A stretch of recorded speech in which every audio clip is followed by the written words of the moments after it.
Hi everyone, welcome back. Today we're going to be drawing a boat. I've been getting a lot of requests to do a boat drawing. And boats are just beautiful objects. I love drawing them, even though I don't know much about boats. I never go on boats, but I live near the water and I just love looking at them and the graceful shapes that they have. But they could be tricky objects to draw, especially to get the curves of the hull in perspective. So the way I typically like to start out is to first understand kind of the rectangle of space that the ship takes up, right? So that hull can get tricky unless you understand that first. So here I'm going to draw this rectangle in space, get a center line down, and then you'll notice I just get these kind of three basic lines of the hull, the left and right side and the underside. And once you have that in perspective, you can do a lot. So here's another angle coming at us, a little bit more of a dynamic perspective. Once we nail those three lines of the hull, everything else starts to hinge off of that. So here we have some details, some windshield, some decking, some engines. On this first one, let's say there's kind of a sunken part in the front of the boat here with some seating, and maybe some kind of a console here, and then a rear bench seat where people could kind of hang out. We'll get the decking in perspective and the engines. You can see how just getting that decking down really gives the whole thing a lot of perspective and realism. So now that you understand how to get those three lines in, let's do a little bit of a bigger view. Bam. We'll start again at those three lines of the hull, and I'm going to start to kind of break out that hull, and then get some kind of a windscreen in here. Let's do a smaller kind of a speedboat. And let's see, like maybe once we start getting in that hull, let's pop a couple of engines in the back here, just kind of interacting with this sloping rear deck. Maybe we'll do this thing where the deck kind of steps down on either side of the cockpit there. So you can see you have this raised kind of front deck, and then it sinks down as you get to the rear into this bench seat in the back where a bunch of people can hang out. Let's get the center line in there so you kind of understand where that sink is, and then from that I'll use that center line to hinge all of my decking off of. And maybe some kind of a floating console, so some kind of a neat little projected console up here. And what's a boat without a pilot with a striped Navy shirt, right? So let's get him kind of sketched in. So now that I have the line work kind of loosely in, I'll start applying some marker for the decking. And so I want to do this before I really go crazy with the line work so that the marker doesn't totally interact with the pen. So just some light lines here, and it won't freak out the ballpoint too much.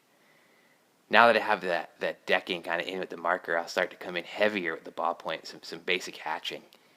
You'll notice when I do my hatching, I always have it going in the same general direction. It never cross hatches. It's only ever a single hatch.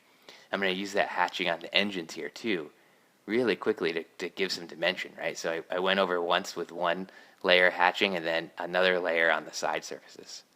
Let's add some decking on the back here too, so that wood kind of really flows over the whole shape nicely. And I'm going to come in here with some shadow, using my line weight to create shadow, so you could get the sense of depth on those steps to understand that the decking really goes down. And now we're going to really power through on that windshield. You know what? I think we got to switch to the Sharpie here, right? Just to force my line weight to be a little bit heavier, and say there's some trim around that window. Coming back with the ballpoint, let's say there's some kind of a reflection hitting that glass, reflected light coming off the water. Again, notice how I'm using my hatching here, right? So notice I'm using that hatching all in the same direction, going from dark to light. Whoops, hit the camera. Now I'm coming back in, really powering in some details on the underside of the glass. Back with the Sharpie, kind of darkening up some of that line weight. And notice how I use the Sharpie, I really let it feather out, so I could still get line weight even with a Sharpie, right? It's not just one consistent line. I can let it feather out using pressure, right, by going harder to softer with it. So now it's really starting to take shape. I have that decking in, and now I have some powered in line weight.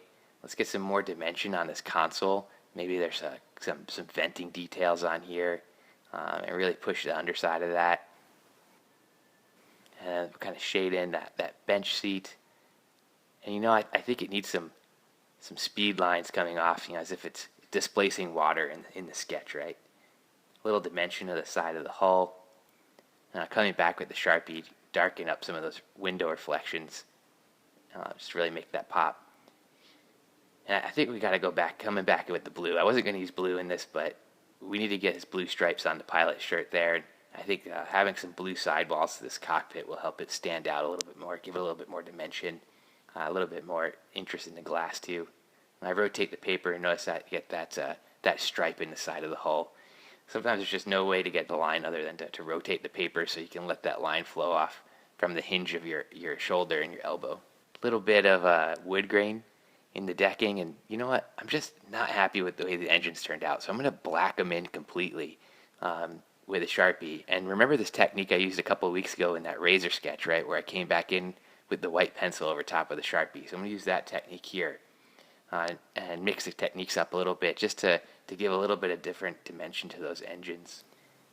Coming in with some extra white here. There you have it. Quick speedboat sketch. The sketch in total took about 30 minutes.